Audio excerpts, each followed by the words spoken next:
When the Looney Tunes characters of her childhood got knocked out, hallucinated birds always twittered about their heads. Now, as Amy began to come to, she lay still with her eyes closed and waited for the twittering to stop. She knew where she was and recalled the twisting fall, but not cracking her head on the bird bath, probably because during the event-filled fall itself she'd been so fixated on Alphonse, who had regarded her sardonically, as though Amy windmilling through the air were a daily spectacle, that she'd neglected to consider the bird bath, so that the actual impact must have been an unidentified surprise. But she remembered it now, and pictured the back of her throbbing skull as an ancient crazed vase, which, at the slightest touch, would subside into shards. The throbbing by itself might accomplish this. Not so immediate was the throbbing in her left ankle, which was actually more painful but easier to ignore, as it was so far away.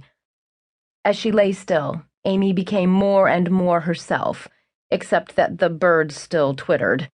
She opened her eyes. A quartet of juncos assembled in a line on the ground in front of her face, lifted up and out of sight, apparently spooked by the flick of her eyelids. Imagine being that tiny. Sunlight pierced her skull. She squeezed her eyes shut and began to move, rising on her elbows and twisting at the waist so she could push herself up, and her right hand encountered a puddle of warm, viscous liquid where her head had lain. Amy froze, afraid to look at so much blood. For a full minute, she hovered over the puddle with her eyes clamped shut, imagining her own reflection in a scarlet pool. She had a fractured skull, or a subdermal hematoma, whatever the hell that was, and she was going to bleed out all alone in her backyard, an aging, fat woman wearing a ratty chenille bathrobe and one fuzzy slipper. Then a far-off jingle reminded her she wasn't actually alone, and, heartened, she opened her eyes. Not blood at all, but Bassett saliva. He must have stood drooling over her inert form, waiting for her to take her last, ragged breath. He was probably off gathering firewood for the hibachi, bless his heart. Tough luck, kiddo, she called, softly, to spare her head. Not this time. Amy took 1 full hour to make it back indoors. For a while, fearful of the pain in her ankle, she crawled on hands and knees. Midway, she heard the Blaines, her neighbors, in their backyard, calling their cats and sprinkling their camellias. She opened her mouth to shout to them, and then stopped. They were nice people. She fed the cats when they visited their grandchildren, and they'd be anxious to help. But Amy got stuck, as she so often did, on what words she would actually use.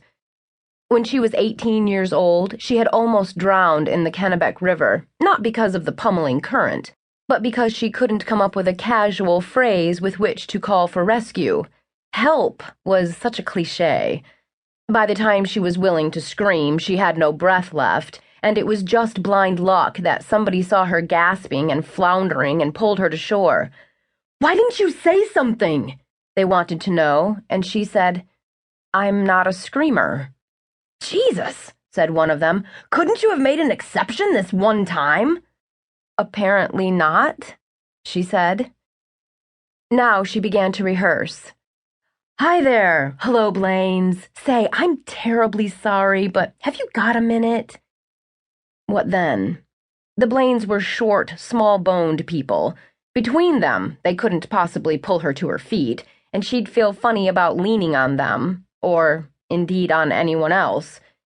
In the end, she kept her mouth shut and just sat up on the cement and listened to them argue about a misplaced coupon in the penny saver and whether they should feed their mandarins now or in February. Above her head, the goldfinches returned to their feeder, having decided she couldn't rise up and bother them.